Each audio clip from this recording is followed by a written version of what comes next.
അങ്ങനെ നമ്മുടെ Thiruvananthapuram trip day 2 ആണിന്ന്. Shri പത്മനാഭസ്വാമിയെ കാണാതെ എങ്ങനെയല്ലേ തിരുവനന്തപുരം വിട്ടു പോവുക.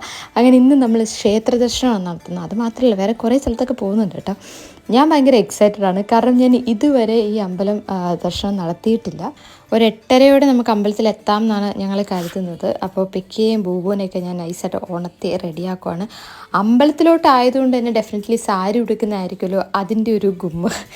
അപ്പം ഞാൻ ഇന്ന് ഉടുക്കുന്നത് നമ്മുടെ ഭൂമി ബൈ അഹല്യയിൽ പുതിയതായിട്ട് ലോഞ്ച് ചെയ്ത ബനാറസി സാരീസിലെ ഒരു സാരിയാണ്. ഇതെനിക്ക് ഭയങ്കരമായിട്ട് ഇഷ്ടപ്പെട്ടൊരു സാരിയാണ്. ഇതിൻ്റെ കൂടെ പേര് ചെയ്ത ഓർണമെൻറ്റ്സിൻ്റെ ഡീറ്റെയിൽസൊക്കെ ഞാൻ ക്യാപ്ഷനിൽ കൊടുക്കാം. അങ്ങനെ ഞങ്ങൾ റെഡിയായി പോവാണ്. ഇന്ന് വൃശ്ചികം 1 വളരെ യാദൃശികമായിട്ടാണെങ്കിലും ഈ ഒരു ദിവസം അമ്പല ദർശനം നടത്താൻ പറ്റിയതൊരു ഭാഗ്യമാണ്. പക്ഷേ ഓൺ ദ അതർ സൈഡ് ഈ ഒരു ദിവസം ആയതുകൊണ്ട് തന്നെ അമ്പലത്തിൽ ഭയങ്കര തിരക്കായിരുന്നു. നമ്മൾ ഉള്ളിൽ കയറി കഴിഞ്ഞിട്ടാണ് അത് മനസ്സിലാക്കിയത്. അപ്പോൾ ഞങ്ങൾ വിചാരിച്ചു നമുക്ക് സ്പെഷ്യൽ പാസ് എടുക്കാം, സ്പെഷ്യൽ ദർശനം നടത്താമെന്ന് കരുതി.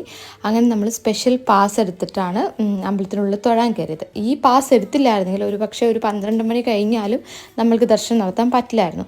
അപ്പോൾ ഞങ്ങൾ മനസ്സിലാക്കിയ ഒരു കാര്യം, കുട്ടികളൊക്കെ ആയിട്ട് പോവുകയാണെങ്കിൽ, പ്രത്യേകിച്ച് നമ്മുടെ കൂടെ ആരുമില്ല എങ്കിൽ നമ്മൾ സ്പെഷ്യൽ പാസ് എടുക്കുന്ന ആയിരിക്കും നമുക്ക് കൺവീനിയൻറ്റ്.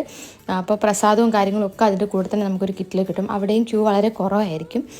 അപ്പോൾ ഞങ്ങൾ ഈ ഒരു സ്പെഷ്യൽ പാസ് എടുത്തതിൽ ഭയങ്കര സാറ്റിസ്ഫൈഡ് ആണ്, ദർശനം നടത്തിയാലും സാറ്റിസ്ഫൈഡ് ആണ്. സോ അടുത്ത വീഡിയോയിൽ കാണാം. ബൈ.